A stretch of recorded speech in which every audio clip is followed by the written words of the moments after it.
2028 में अब की बीजेपी आपको मुख्यमंत्री बनाने की मांग उठी है। प्रदेश में चारों तरफ नारे लग रहे हैं। हम लोगों का एक ही काम है, राहुल गांधी जी के हाथ मजबूत करना, कांग्रेस संगठन मजबूत करना। आप सब जानते हो 2025 खड़गे जी राहुल जी ने संगठन को समर्पित किया है। हमारा मंडल, हमारे बूथ, हमारी कमेटियां, हमारे प्रकोष्ठ, हमारे मंडल ऑर्गेनाइजेशन, हमारे जो विजन, हमारा आयोजन चल रहा है अलग अलग राज्यों में, जिलाध्यक्ष मजबूत है। तो संगठन मजबूत होगा। बार बार दोहराता हूँ कि संगठन से सरकारें बनती हैं, सरकार से संगठन नहीं बनता है। हमारी पार्टी का ध्येय ये है कि हम संगठन को मजबूत करना है, इसीलिए हम सब लोग जनता के बीच जाकर कार्यकर्ताओं को मजबूत करते हैं। देखिए, सरकार का सेवा पखवाड़ा चल रहा है, शहरी योजनाओं का लाभ मिलता है। वही तो सरकार की पोल खुल रही है ना। वो प्रबंधन हो, बाढ़ राहत हो, बिजली के बिल की बात हो, स्मार्ट मीटर की बात हो, किसान को फसल के मुआवजे की बात हो, लोगों को आर्थिक मदद देने की बात हो, सिर्फ और सिर्फ खाना पूर्ति हो रही है। विभाग, डिपार्टमेंट, मंत्री, सरकार जनता के अरमानों पर पानी फेर रहे हैं, खासकर तब जब संकट का समय हो, जब मुसीबत है, बड़ी विपरीत परिस्थितियां हैं, तब भी सरकार सामने आके अपनी जिम्मेदारी नहीं निभा रही है। योजनाएं बंद करती, कई योजनाओं का लाभ देती है कांग्रेस। तो पिछले 2.25 साल में हमारे जो काम थे उससे कुछ ना कुछ ईर्ष्या होगी, क्योंकि नाम हमारी सरकार का था, कांग्रेस का नाम था, उसको बदल कर नाम बदल दिए। सरकार स्कीम्स को काट रही है, छटनी कर रही है। उदाहरण दे रहा हूँ मैं आपको, नरेगा की जो योजना थी, आज कितने काम मिल रहे हैं पंचायतों के अंदर। तो सरकार में हिम्मत नहीं है कि वो परियोजना को बंद करें नरेगा की, लेकिन जानबूझ के उसको जटिल बना रहे हैं ताकि लोगों को काम से वंचित रखा जाए। इस सरकार की ना तो नीतियाँ ठीक है और ना नीयत ठीक है, और जनता उठ चुकी है। जैसे मैं हर बार कहता हूँ कि अब सिर्फ 3 साल का समय बचा है, दोबारा कांग्रेस पार्टी की सरकार बनेगी। बड़ा आंदोलन कर रहे हैं। हम सब लोग, जनता पे कहीं शोषण होगा, उत्पीड़न होगा, जो भी व्यक्ति वर्तमान सरकार की नीतियों से नाखुश है, आम जनता में नाखुश है, हम सब चाहते हैं सरकार अपने काम को सुधारे, ठीक रास्ते पर काम करे, और जो वंचित लोग हैं, जिनके साथ घटनाएं हुई हैं, जिनको परेशान किया जा रहा है, उनके साथ न्याय।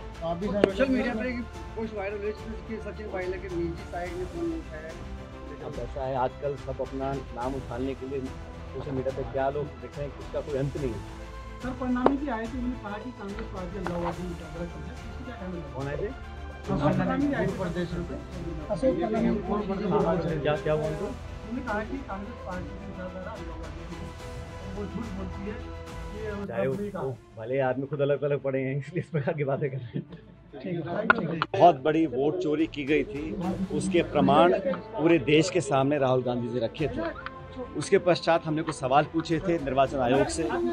हम सब जानते हैं कि देश के मुख्य निर्वाचन आयोग ने एक प्रेस कॉन्फ्रेंस करी, और बजाय इसके कि राहुल जी ने जो तथ्य उजागर किए थे, जो उन्होंने खुलासा किया था वोट चोरी का, उसकी जांच बिठाने की बजाय उल्टा राहुल जी से मांगा एफिडेविट। और जो हम लोगों ने वाजिब सवाल पूछे थे वोटर लिस्ट के बारे में, सीसीटीवी जो कैमरा फुटेज होती है उसको डिलीट करने के बारे में, और वोटर के नाम काटने जोड़ने के बारे में, तथ्य, प्रमाण और सबूत के साथ जो हम लोगों ने मांग रखी थी, उस पर आज तक कोई संतोषजनक जवाब नहीं आया। बल्कि बिहार में लाखों लोगों के नाम लिस्ट से गायब किए जा रहे हैं। अभी भी निर्वाचन आयोग ने जो वोटर की लिस्ट होती है वो हम लोगों को उपलब्ध नहीं कराई है, और राहुल जी खुद कह चुके हैं कि बहुत जल्द वो एक इससे बड़ा खुलासा करने जा रहे हैं। हमें थोड़ा इंतजार करना चाहिए, लेकिन पूरे देश भर में लोगों के मौलिक अधिकार, उनमें से सबसे बड़ा अधिकार होता है वोट का अधिकार। प्रति व्यक्ति एक वोट सबको देने का अधिकार है। उस अधिकार से अगर लोगों को वंचित रखा जाएगा तो हमारा लोकतंत्र लगातार कमज़ोर होता रहेगा। देश में आसपास के जो पड़ोसी मुल्क हैं, वहाँ जो हालात पैदा हो रहे हैं वो भी चिंता का विषय है, लेकिन भारतवर्ष में हमारी जड़ें बहुत मजबूत है लोकतंत्र की। लेकिन कांग्रेस पार्टी ने निर्णय लिया है कि समूचे भारतवर्ष में जो अभी वोट अधिकार रैली निकाली है बिहार में, उसके बाद हमारे तमाम राज्यों के अंदर हम अभियान चला रहे हैं। उसके तहत 15 सितंबर आज से हस्ताक्षर अभियान चला रहे हैं। हम लोगों के हस्ताक्षर ले रहे हैं और आम जनता का हस्ताक्षर निर्वाचन आयोग तक पहुँचाएंगे, और करोड़ों की संख्या में वो हस्ताक्षर जब पहुंचेंगे इलेक्शन कमीशन के पास, उन पर दबाव पड़ेगा। और उम्मीद करते हैं कि उनकी अंतरात्मा जागेगी, और जो हम मांग कर रहे हैं, हमारी मांग बड़ी स्पष्ट है।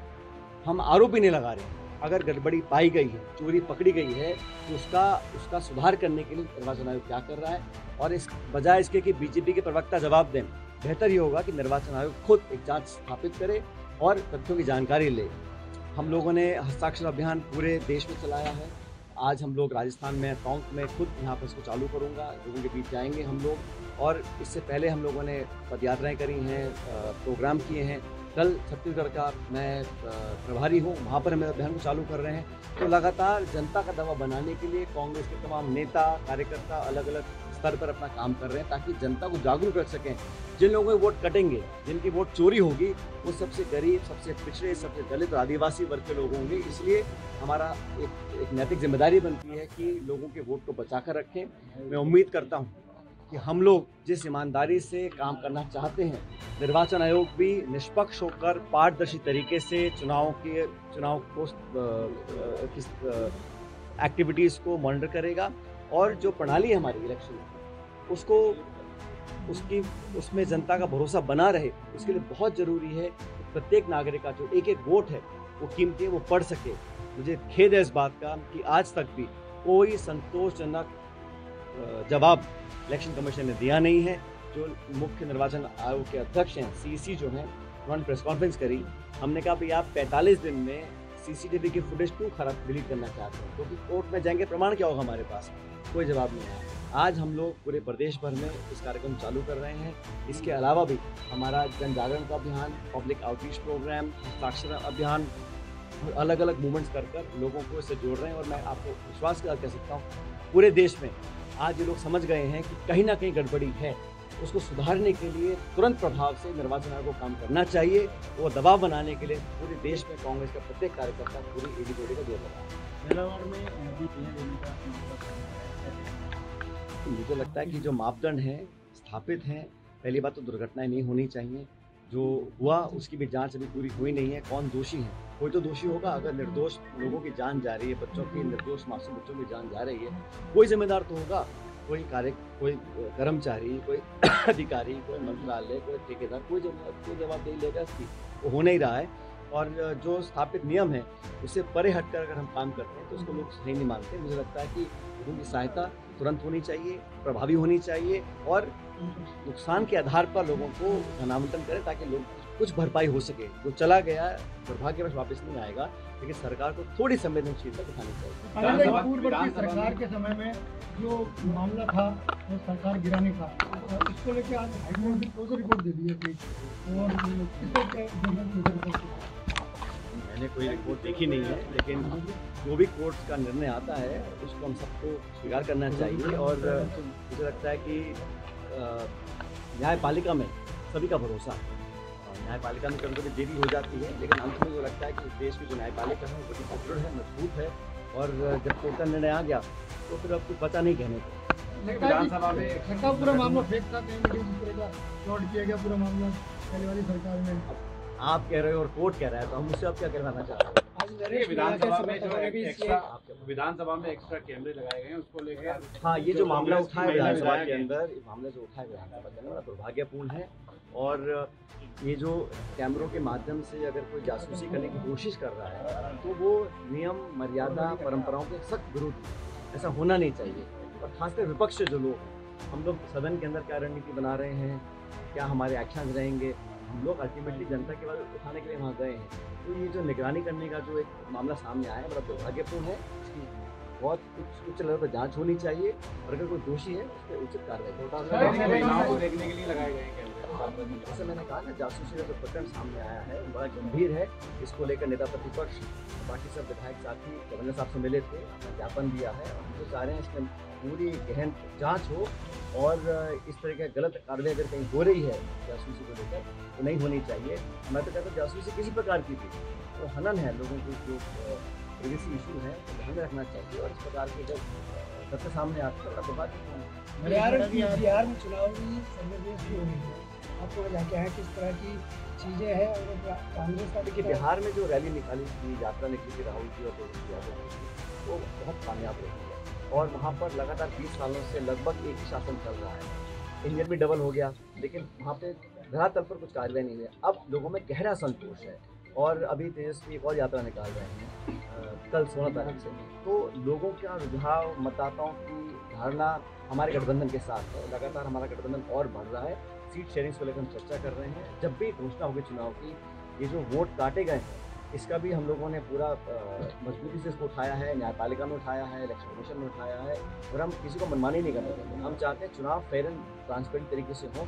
हार जीत होती रहती है, लेकिन लोगों का वोट लेने का अधिकार आप छीन लें, नाम काट दें, जो लोग जिंदा हैं उनका मरा दिखा दें, एक मकान में 200-250 वोट दिखा दें, तो कहाँ से हो रहा है, कौन इसकी जांच कर रहा है, किसी को पता ही नहीं है। और राहुल जी बड़ा एक ऐसा मुद्दा उठाया है जिसमें लोगों को सोचने को मजबूर कर दिया है कि हमारे लोकतंत्र में अगर वोट ही चोरी हो रहा है तो बचेगा क्या। बीते दिनों प्रधानमंत्री मोदी मणिपुर जाके आए, आप ही के नेताओं ने कहा कि 2 साल बाद याद आई। बिल्कुल सही है। मणिपुर में जो नरसंहार हुआ, जो हत्याएं हुई, बलात्कार हुआ, वो अमानवीय था। उसका एक नैतिकता बनती है देश के मुखिया को वहाँ जाके मोर्चे को संभालें, शांति की अपील करें। अब वहाँ 3 घंटे के लिए आप गए और भाषण देके वहाँ से आ गए, लेकिन जो समय बीत गया, लोगों के घावों पर मरहम लगाने का काम देश के मुखिया का होता है, उन्होंने नहीं किया। बहुत पहले वहाँ जाना चाहिए था, और जब दबाव पड़ा 4 तरफों से, तब जाके वहाँ लगभग 2 साल बाद उन्होंने इम्फाल मणिपुर की तरफ अपना रुख किया है।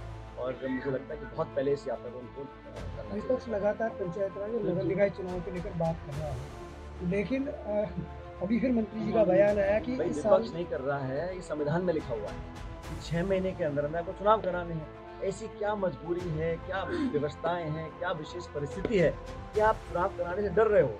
आप शासन चुनाव नहीं करा रहे, आप नगर पालिका चुनाव नहीं करा रहे, आप पंचायत चुनाव नहीं करा रहे, प्रशासक लगा रखे हैं। अब अधिकारियों का काम थोड़ा है, जो इलेक्टेड रिप्रेजेंटेटिव है उसका आप उसके अधिकारों को आप छीन रहे हैं, वंचित रख रहे हैं। हार का डर है, या कमजोरी बाहर आने का डर है, या अंदरूनी कलह इतनी है संगठन और सरकार में, मुझे मालूम नहीं। लेकिन इस प्रकार से लगातार डिले करते रहना तो औचित्य नहीं है। और इसमें देख रहा हूँ इस प्रदेश में खासकर कोई जब काम करना होता है तो जब तक कोर्ट की फटकार नहीं लगती है सरकार कुछ काम ही नहीं करती है। पायलट साहब, वोट चोरी मुद्दा देश में नहीं, अंतर्राष्ट्रीय